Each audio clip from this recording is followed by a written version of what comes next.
بسم اللہ الرحمن الرحیم۔ ناظرین، آج کی میری تحریر قوم لوط کی نافرمانی اور عذاب الہی ہے، لیکن اس سے پہلے میری آپ سے اپیل ہے کہ آپ نے میرا چینل سبسکرائب نہیں کیا تو پلیز میرے چینل کو سبسکرائب کر لیں تاکہ میری ہر نئی ویڈیو کا نوٹیفیکیشن آپ کو مل سکے۔ قوم لوط فلسطین کے علاقے متفقات کی رہنے والی قوم تھی کہ جو لواط جیسے گناہگار کبیرہ کرنے کی وجہ سے عذاب الہی کا شکار ہوئی۔ اس قوم کے پیغمبر کا نام لوط تھا۔ قوم لوط حضرت جبرائیل علیہ السلام، میکائیل علیہ السلام اور اسرافیل علیہ السلام کے ہاتھوں عذاب سے دوچار ہوئی۔ فرشتے خوبصورت اجنبی مردوں کی صورت میں حضرت لوط علیہ السلام کے گھر مہمان آئے۔ قوم نے نبی کے گھر نوجوان خوبصورت مردوں کی خبر کا سن کر کیا کہ وہ ان سے جنسی رابطہ برقرار کرنے کی اجازت دے۔ نبی کے انکار کے بعد قوم لوط نے حضرت لوط علیہ السلام پیغمبر کے گھر پر دعویٰ بول دیا، لیکن ان کی یہ کوشش ناکام ہو گئی اور وہ اس وقت فرشتوں کے ہاتھوں نابینا ہو گئے۔ فرشتوں کے حضرت لوط علیہ السلام کے گھر آنے کے ایک دن بعد اس قوم پر عذاب نازل ہوا۔ ان پر عذاب آسمان سے پتھروں کی بارش اور اس علاقے کی سرزمین کے الٹے جانے کی صورت میں نازل ہوا، جبکہ فرشتوں کے کہنے پر حضرت لوط علیہ السلام اپنی 2 بیٹیوں کے ہمراہ عذاب سے پہلے رات کو متفقات کی سرزمین سے چلے گئے۔ قرآن، توریت اور دیگر تاریخی مصادر میں اس قوم کے منفور چہرے کی داستان کا ذکر ہوا ہے۔ یہ قوم لواط، ڈاکہ زنی اور مسافروں کو آزار دینے جیسے گناہانہ کبیرہ کے مرتکب ہوئے تھے۔ قرآن نے لواط کا گناہ یعنی ہم جنس پرستی کرنے والی پہلی قوم کے حوالے قوم لوط کا تذکرہ کیا ہے۔ قرآن مجید میں قوم لوط کا ذکر 17 مرتبہ آیا ہے۔ قوم لوط کا مسکن شہر سدوم اور عمورہ تھا جو بحر مردار کے ساحل پر واقع تھا، اور قریش مکہ اپنے شام کے سفر میں برابر اسی راستے سے آتے جاتے تھے۔ جب حضرت لوط علیہ السلام اردن میں بحیرہ لوط کے پاس جہاں سدوم اور عمورہ کی بستیاں تھیں وہاں آ کر رہائش پذیر ہوئے تو اللہ تعالیٰ نے انہیں اہل سدوم کی ہدایت کے لیے نبی مبعوث فرمایا، اور یہاں کے باشندے فواحش اور بہت سے گناہوں میں مبتلا تھے۔ دنیا کی کوئی ایسی برائی نہیں تھی جو ان میں موجود نہ ہو۔ یہ دنیا کی سرکش اور بد اخلاق قوم تھی۔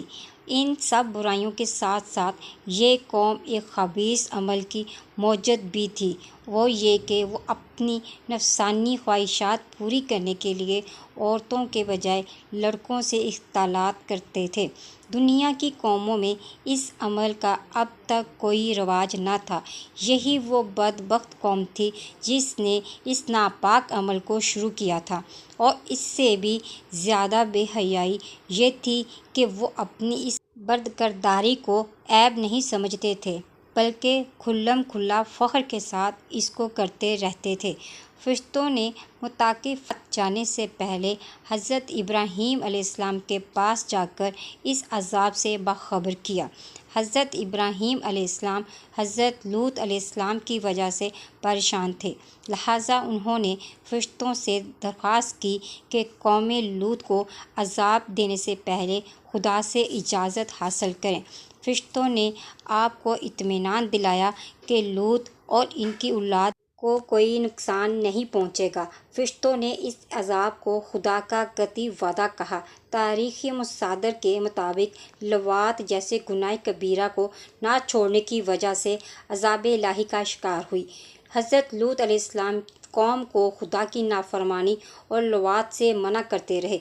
فرشتوں کا مہمان ہونا حکم خدا پر حضرت جبرائیل اور 2 فرشتے یعنی میکائیل علیہ السلام اور اسرافیل علیہ السلام اس عذاب کے لیے مقرر ہوئے۔ فرشتے خوبصورت نوجوانوں کی صورت میں قوم لوط کی زمین میں داخل ہوئے اور حضرت لوط علیہ السلام سے کہا کہ آج کی رات ہم آپ کے مہمان ہیں۔ حضرت لوط علیہ السلام انہیں اپنے گھر لے آئے۔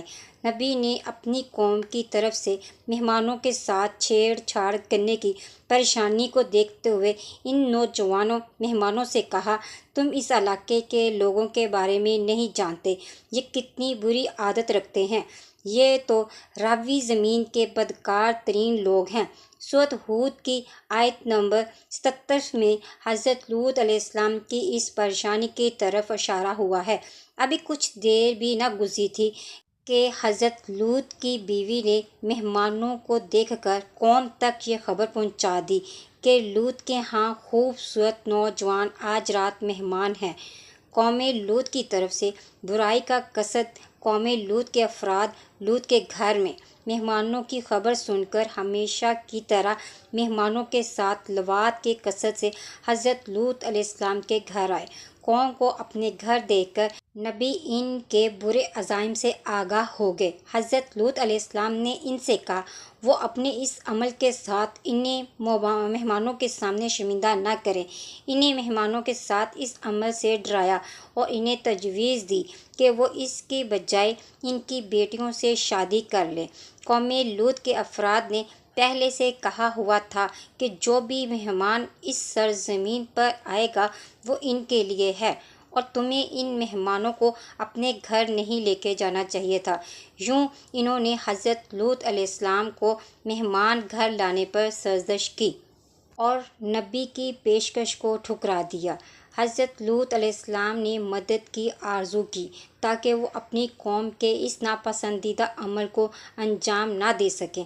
حضرت لوط علیہ السلام نے خدا سے دعا کی کہ وہ اسے اور اہل خانہ کو اس قوم سے نجات دے۔ سورۃ شعراء میں اس دعا اور اس کی قبولیت کی طرف اشارہ موجود ہے۔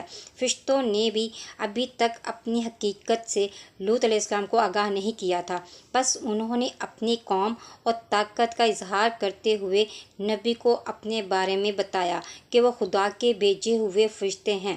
اجازت کے بغیر لوط علیہ السلام کے گھر میں داخل ہونے کے بعد وہ سب حکم خدا سے نابینا ہو گئے۔ کلیانی کی روایت کے مطابق جیسے ہی وہ گھر میں داخل ہوئے، جبرائیل علیہ السلام نے اپنی انگلی سے اشارہ کیا تو وہ سب اندھے ہو گئے۔ فرشتوں نے صبح کے وقت واقع عذاب کی خبر لوط علیہ السلام کو دی اور ان سے تقاضا کیا کہ وہ اپنی بیٹیوں کے ہمراہ رات کی تاریکی میں اس شہر سے باہر چلے جائیں۔ لوط علیہ السلام کے گھر میں عذاب کے فرشتوں کا آنا اور اس کے بعد کے واقعات کا بیان سورۃ ہود اور حجر میں آیا ہے۔ تحقیق عذاب الہی رات کو حضرت لوط علیہ السلام اور اس کی بیٹیوں کے شہر سے چلے جانے کے بعد خدا کا قوم لوط پر عذاب نازل ہوا۔ آسمان سے پتھروں کی بارش ہوئی جس نے ان کے شہروں کو ویران کر دیا۔ قوم لوط پر عذاب کا ماجرا قرآن مجید کی چند صورتوں میں آیا ہے۔ توریت میں بھی فرشتوں کے لوط کے رہائشی شہر سدوم میں آنے، عذاب قوم لوط اور نبی کی اپنی بیٹیوں کے ہمراہ نجات پانے کا واقعہ ذکر ہوا ہے۔ فرشتے سرزمین متکافات جانے سے پہلے ابراہیم علیہ السلام اور حضرت سارہ کو صاحب اولاد ہونے کی بشارت دینے کے لیے حضرت ابراہیم علیہ السلام کے گھر آئے۔ نیز انہوں نے حضرت ابراہیم علیہ السلام کو عذاب قوم لوط کی اپنی دوسری ذمہ داری کی خبر سے بھی آگاہ کیا۔ حضرت ابراہیم علیہ السلام جو قوم لوط کے سلجھنے کے امیدوار تھے، نے فرشتوں سے ان میں صاحبان ایمان بندوں کے بارے میں استفسار کیا۔ فرشتوں نے مومنین کی موجودگی میں عذاب کے نہ ہونے کی اطلاع دیتے ہوئے کہا کہ اس قوم میں لوط اور ان کی بیٹیوں کے علاوہ کوئی مومن نہیں ہے۔ فرشتوں نے حضرت ابراہیم علیہ السلام کو لوط اور ان کی بیٹیوں کے عذاب سے نجات پانے کی یقین دہانی کروائی۔ ابراہیم علیہ السلام کی فرشتوں کے ساتھ گفتگو سورۃ ہود اور عنکبوت میں ذکر ہوئی ہے۔ ناظرین، دعا گو ہوں کہ خدا ہم سب کو شیطان مردود کے شر سے بچائے۔ مزید اسلامی ویڈیوز کے لیے میرے چینل کو لائک اور سبسکرائب کریں۔ ملتے ہیں نیکسٹ ویڈیو میں، فی امان اللہ۔